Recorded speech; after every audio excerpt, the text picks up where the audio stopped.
What's happening, guys? To get more bites on the fly line, you need to master 3 things, and that's going to be being in the strike zone, the technique, and having the right gear.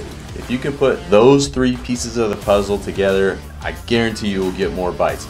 I'm going to walk you step by step how I fish and what has worked well for me in the past. So what is fly line fishing? What it boils down to is a live bait, typically a sardine. I'm using a plastic one for the purpose of this video, a circle hook or a J hook, your fluoro leader, and then I like to use a swivel. Some guys just tie straight to their main line, but I like to use a swivel because I think the knot is stronger. Basically, the technique of the fly line is you're taking that sardine and you're flicking it out there as far away from the boat as possible and trying to get that bite and present your sardine where those fish are boiling and where those guys are throwing the live bait chum. Some of my best days of fishing have been fly line fishing. Best day I ever had was 23 yellowfin tunas. It was in the fall on the Grande. We absolutely crushed them. It was a couple years back. But when you get into where those fish are coming up, they're not scared of the boat, and they're really sticking with the boat, you can get a ton of bites because, in my opinion, this fly line sardine is like the most natural presentation that you can offer to those fish to get the most bite when they're in that mood where they're pinning that bait to the surface and they're in a feeding frenzy. So I'm just going to go ahead and talk about the strike zone. And when I'm talking about the strike zone is typically the school of fish will be under the boat, and you'll have boils everywhere from the bow all the way to the stern. You know, it's probably going to be a 100, 200 yard circle around the boat where those fish are typically coming up, and you'll see them boiling, jumping out of the water, chasing bait, all that kind of stuff. Where I think the best strike zone is where those guys are, the deckhands are throwing the live bait chum, and I'm going to be working that back corner of the boat. Typically what I like to do is I'm going to throw downwind where we're drifting to, and then that, like right where they're throwing that bait, I'm going to flick my sardine as far as I can away from the boat where they're throwing that live bait, and then I'm just going to open my spool, and I'm just going to let it do its thing, swim around. And in my opinion, that is the highest probability of getting bit, is where those guys are throwing that fresh chum in. Your sardine goes right in with them. Those tuna are getting honed in to where that bait ball is, because not all of them will get eaten. So that is like my single best piece of advice I can give to you guys, is throw your bait into that strike zone. And you got to have a rod and reel that we'll get into in a minute that'll allow you to do that. So talking about the technique of it is basically the way I like to fish it. I've seen guys do it all different kinds of ways. All right, some guys have just, you know, heavy gear where they have to just drop that sardine right next to the boat and hope it swims away, or you drift away from it and then you get bit, and just let it soak and soak and soak. In my opinion, the best technique that you can do is throw that bait downwind, and then you're just letting it do its thing for about a minute. If you're not getting bit within that minute, I'm gonna crank my sardine up, throw a fresh one on, and go for a new cast. You know what I mean? Like, sometimes those fish just, something might be off about that sardine, or they just aren't right there with that bait ball where you threw. So I constantly reset. Don't be afraid to keep a fresh sardine. You can get bit in the middle of the boat, the bow of the boat, all that kind of stuff. Anywhere you see like those boils, you know, it's typically like a 100-yard radius around the boat. But stay in that strike zone. And then the way I like to fish my sardines, I'm going to flick it out there with a spinning rod. I think it casts the best. And I'm just going to open my bail, and I'm just going to let the drift, the sardine, take as much line as it needs. And I'm really not going to mess with it. The only thing that I will do is kind of like pick my rod up, and I use white braids so that I can see it on the surface. Pick my rod up, and obviously you want to follow that sardine so A, you don't get tangled with everybody else, and then B, you know, you kind of keep track of where your bait is, and if you know if it's actually swimming back towards the boat or what it's doing. Sometimes you throw that bait out, and like even though the deckhands are throwing that bait out, and it comes right back to the boat because it knows that's the best point of protection where those tuna aren't going to come up and swipe at it. So I would not recommend like flipping your bail over as soon as that sardine hits the water, because if your line is tight, it's not going to swim and do what the sardine's not going to do what it wants to do. So I like to always have slack in the water. Sometimes I'll work that rod where I'll bring some slack out and drop it on the water, just so that sardine, I know I've got slack right there and he doesn't have to pull it directly off the spool. If you're fishing with a bait caster, I would highly recommend you hand peel it out, so that way that sardine is just freely swimming. The more line you have out, the more drag, the less that sardine is going to act natural. So that's why I like to cast out far, give it a good swoop of some line on the water that it can work with, and then just let it do its thing. So one other idea, if you guys do not have like the right setup and you can't cast that far away from the boat, at like Walmart or any of these trout fishing shops or like freshwater shops in Southern California, you can actually pick up these things that are clear bubbles, and what they do is it looks like a bobber, but it's not. And I've done it in the past, but like I don't need to do it with my spinning rod.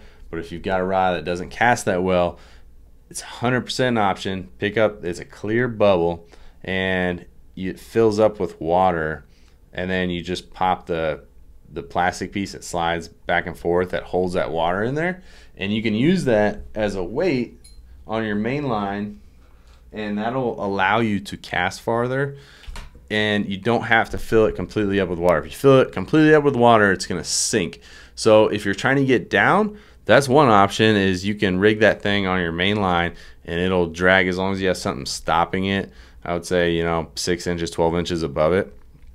You can cast it out, A, you have the weight, and then B, you can actually make your sardine drag down to the bottom and get some depth to it if those fish aren't actively feeding on top. And then obviously the second one is the casting. You're gonna be able to cast a whole lot further, but you don't have to fill that bobber all the way up with water. You can fill it halfway up, and then that way you have the added weight, cast farther, but then B, it's not gonna sink. It'll actually just float on the water, and if you don't put a stopper above it, your main line can run right through that bobber and your sardine will act completely natural. So that is, I would probably use a little bit longer leader, like a 2-3 foot leader, something like that. I'm usually generous with my fly line leaders. I like 3 to 4 feet, something like that, as long as I can cast it. But that's an option if you guys are having trouble casting. You can add that to your tackle box of techniques, tactics, that kind of thing, to be able to cast farther. All right, so we're gonna go ahead and hop into the gear. I'm gonna start out, we're gonna work bottom to top. We've got our sardine. How I like to hook my sardine, I probably should have put this in the technique category, but I like to hook them in that top of their back, in that back 1/3. I don't like to belly hook them. I don't like to nose hook them, because in my opinion, when those tuna are coming up to eat that bait, it's going to look more natural and they're going to see less hook when they're looking at it from the bottom and there's no hook, or at least minimal hook. You know what I mean? Ringed hooks doesn't really matter a whole lot, but that's one thing I would personally recommend you rig your sardine like that, unless you're having issues casting it. If you're having issues casting it and like the sardine's ripping off a lot, then you're going to want to nose hook them, because that's going to be the hardest spot on their body to hook them. Because if you hook them inline or across the nose, it's a pretty solid spot. You can cast them a long ways. This one, you kind of have to be gentle when you're throwing it. You can't like fling it. You gotta kind of like lob it, soft flick. But anyways, back to the hooks. So I always use a circle hook. 9 times out of 10, you're hooking them in the corner of the mouth, and then 9 times out of 10, you're landing that fish. I see a lot of guys with straightened J hooks. I see a lot of guys losing fish with J hooks mid-fight. I've personally used J hooks like cobia fishing. We used to use them all the time because it was sight fishing. You're catching 20 to 80 pound cobias on the East Coast, and you're watching them eat it, and you can really set that live bait J hook.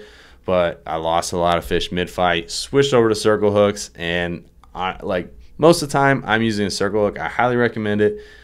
They won't bend out as long as you buy like some owner Mudos. They're not going to bend out. So ringed is an option. For size of the hook, for bluefin, I typically stick with a 1 or 2/0. If you're catching the 40 to 200 pound class fish, I'd probably go with a 2/0 if they're on the heavier side, the cow side, right? And if they're on the lighter side, my general go-to is a 1/0. For the hooks, so I've got ringed Muto circle hook right here, and then I've got just the Muto circle hook. Either way, I would use a number 1 or like one of these Gamakatsu. They are Demon Perfect Circle ringed hooks. They're a little bit thinner diameter, smaller. If you're targeting like smaller bluefin, yellowfin, yellowtail, I'm going to use like a number 1 or a 1/0 depending on the brand. If you look at a 1/0 owner and a 1/0 Gamakatsu, it is not the same size. Same with Trocar. I've used some Trocar circle hooks. They're pretty good too. Super strong, but I'm sold on owner Muto hooks. Moving into the leader, I like to use Cigar Gold Label because it's got a thinner diameter. I've tried going down to like Blue Label 20-pound just to get more bites, and I've lost a lot of yellowtail that way. Yellowfin tuna not so much, but those yellowtail really know how to fight and push your gear around the islands. And if you got sea lion chasing your yellowtail up, you want to kind of horse them. So I personally, for bluefin fishing, I'm going to go with a 40 or 60-pound. And then for like yellowfin, yellowtail, smaller bluefin, I'm going to go with a 30-pound because it's typically like 1 or 2 sizes smaller in diameter. So like a 40 Gold Label is going to be the size of a 30 Blue Label, or vice, 30 Gold is going to be a 20 Blue. So I think it's worth the extra money, and it's also got incredible knot strength in my opinion. Haven't had any issues with my knots, even though it's got that thinner diameter. For leader length, I would recommend at least 2.5 feet. I like 3 or 4 feet depending on the size of the fishing rod I'm using, but I think 3 foot you're going to be solid. And then one thing to think about too is if you're catching like a ton of fish, you're wearing out the yellowfins, or even after one bluefin, highly recommend you guys retie. I've done that where that day I was catching a ton of yellowfin. It's like you want to retie every 1 or 2 fish just to keep your knots fresh, that type of thing. And then check your leader for any kind of abrasion, especially if you're fishing that 25 or 30-pound fluoro leader. So moving up the leader, I like to use a small Spro circle hook, or excuse me, small Spro swivel. These are the guys I use. Not that size, that's for my bluefin gear. But you don't need anything more than 80-pound. You could probably get away with a 50. I'm going to go probably the 80 and 50-pound size are about the same. So I'm going to probably go with the 80 because if you think about your drag, your knot strength, all that kind of stuff, your swivel is going to be the least of your problems. I like to use a swivel because I have had some issues with the small fluoro to braid connection. Breaking might be my knot. You guys might have a better knot than me, but I like a swivel. Kind of keeps things untwisted, and then I know 100% like my knots are not going to be an issue when I am using a swivel. And then for my braid, I use white Power Pro.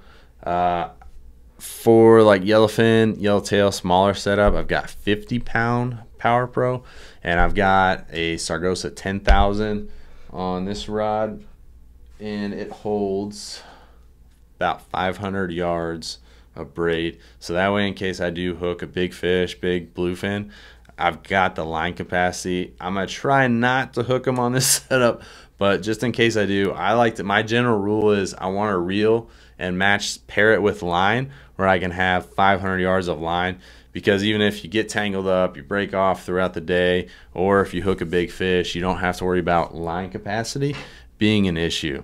And you're really not horsing, if you're fishing 25 to 40 pound, even 60 pound fluoro, if you take in consideration the, the percentage of knot strength, your leader, all that kind of stuff, and then the drag that's associated with that reel of a smaller size, you got to look at all those factors. And like, you're not going to put 44 pounds of pressure on a fish with 40-pound leader. So it's like, adjust your gear accordingly.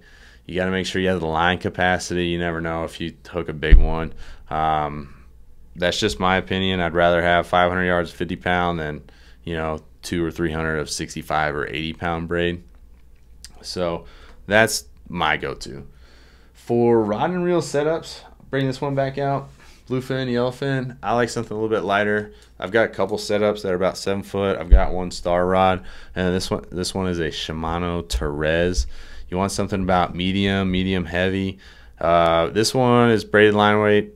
Yeah, braided line weight, 40 to 80 pound, power, medium, heavy, action, fast. I want something with a little bit of tip on it. You know, it's not like a broomstick. If you had a broomstick, you might have trouble casting that sardine. This one, you can kind of slap it and the tip will shake a little bit, and that's what I want, because you want to be able to flick that super light sardine way out.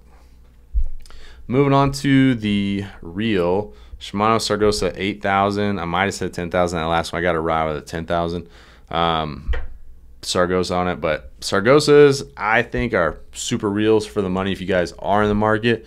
I've had this reel, you can see like that plate's falling off, since I was in high school in like 2007, and it's still doing good. Never had any issues with it. The new Sargosas are even more badass. I'm a Shimano guy. Penn makes some good ones. My biggest thing is buy a quality piece of reel if you can, or a quality piece of gear, and if that's the one you're gonna spend some money on, make it your reel, because I think your reel can make or break your day. As long as, and with your line capacity. Your rod, you can kind of get away with a cheaper rod. If you got the money for a nice rod, you know, obviously buy it. But the reel, in my opinion, is like the most important piece of gear with your line and your line capacity. You don't want to put shitty line on a reel either. So that's just what I like to do. As far as knots go, I tie a uni on just about anything in the San Diego jam knot. I tie a triple overhand to create a double line for my braid, and then I take that double line and I tie a uni knot to one end of my swivel, and then I use San Diego jam knots for everything over 40 pound floral leader. If it's 30 pound or 40, you know, 30, 40 or under, then I'll typically stick with a single uni knot. Just have some knots in your arsenal that you know have a high percentage of holding. So what I mean by that is like the knot strength. Do some Google research, check some different knots out, and you want to be in that 80 to 100% you know, knot strength. You don't want your knot strength to be like an issue, because if you're running 25 pound leader and you don't have your drag set accordingly and that knot only holds to 60-70%, if you set that drag too high, or you get tangled up, or the fish takes a bunch, people don't think about it, but like if a fish takes a ton of line out, that's added drag that can cause you to break off. I've done it with some bigger fish on the East Coast, not so much the West Coast. But have some good quality knots that you can tie in a pinch, and like you've always got in your vocabulary. Don't rely on the deckhands to tie your knots all the time. They will if they have time, right? But like if everybody's bit and they're gaffing fish and things are just absolute chaos like they get sometimes, you're going to want to be able to tie your own knots and not have to ask somebody.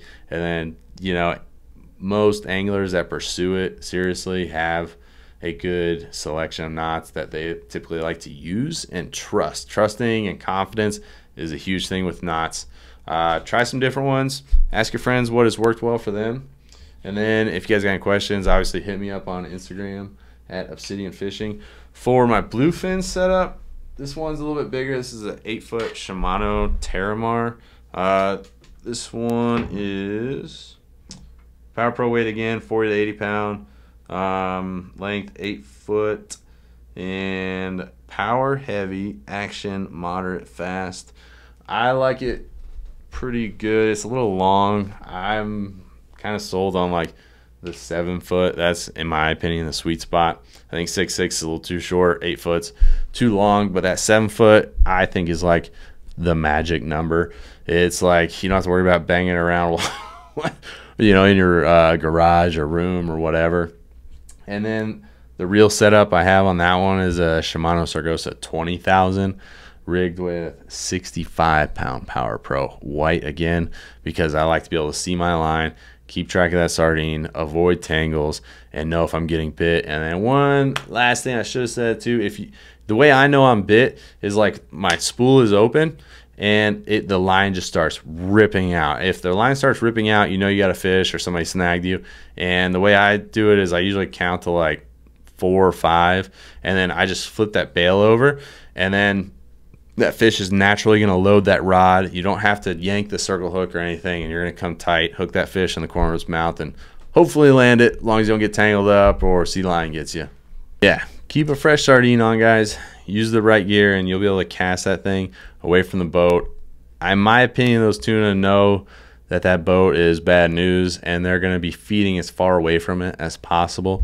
And then when you do hook one, make sure you do the work. You're fishing with lighter gear. Follow that fish up and down the rail. Work with people. Be nice to people. Most guys are pretty considerate. Just communicate with them. Like, hey, come down the rail, going over or under you, that type of thing. Don't be afraid to move. I've lost fish, and I've seen guys lose fish when they try to just hold a fish and try to work it. The only time that really does kind of come into consideration is like when those bluefin or yellowfin are doing those death spirals and you can see color on them.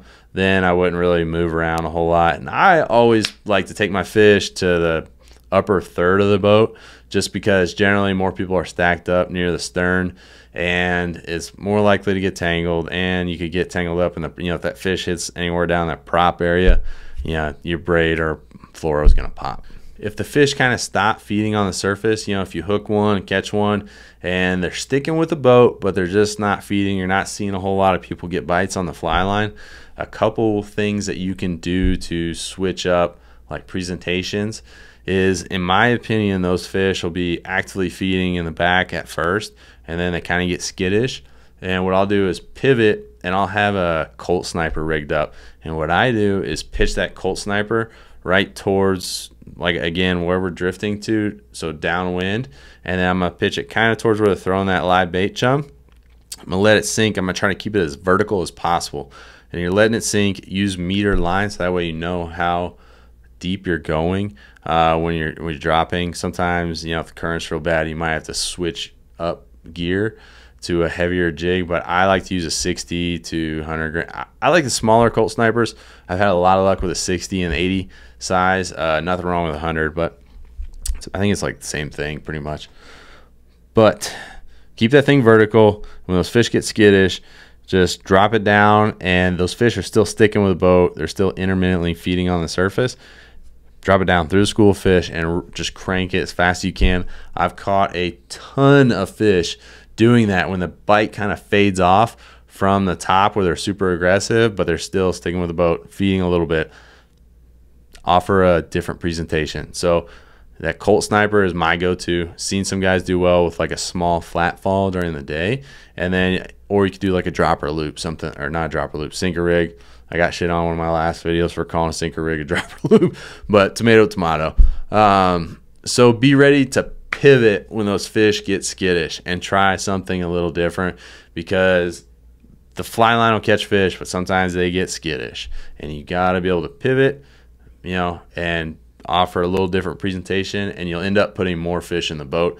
Highly recommend you try that Colt Sniper though. It's done excellent for me. I swap out the hooks to either a quality treble hook or like a single hook. Yellowfin, I like less hooks, or like, something that's not very noticeable. So I go to the single hook. If it's bluefin or yellowtail, I'm gonna use a treble hook. One thing I have seen guys catch some fish with is like putting a little egg weight on the line right on top of their circle hook. I don't really like that. I think it's more for it's more reason for that tuna not to bite it. So I would probably rig a dropper loop, or maybe just rig that weight if you really want to do that, and kind of just rig it up ahead of the sardine by 2 feet or so if you want to fish like a lighter weight, or use that bubble like I was talking about. That thing will get your sardine down and it'll sink naturally because it's it's got the same buoyancy as water. If you do want to pivot and try a little bit of weight versus like a heavy sinker rig. But that's all I really got for you guys today. I hope something will help you guys out. Maybe take a couple things into consideration. Next time you're fly lining some fish, I always have a fly line rod rigged up no matter what I'm targeting. It's an awesome way to catch fish, super natural presentation, and hopefully we catch. I'm going this Friday, the 21st, and on the Ocean Odyssey, they're killing the bluefin right now. I can't wait to go. Hopefully we put a couple in the boat. If you guys have any questions, hit me up at Obseadian Fishing on Instagram. More than happy to help you out with any questions you have. If you're listening YouTube, I also have this on most podcast platforms, Spotify, Apple, all that kind of thing. I really appreciate you guys checking out the video. all I'm trying to do is help you guys catch more fish, and you know, kind of just build like a little community of fishermen, and we work together, try some new things out, and just share the reports. So till next time, boys, tight lines, later.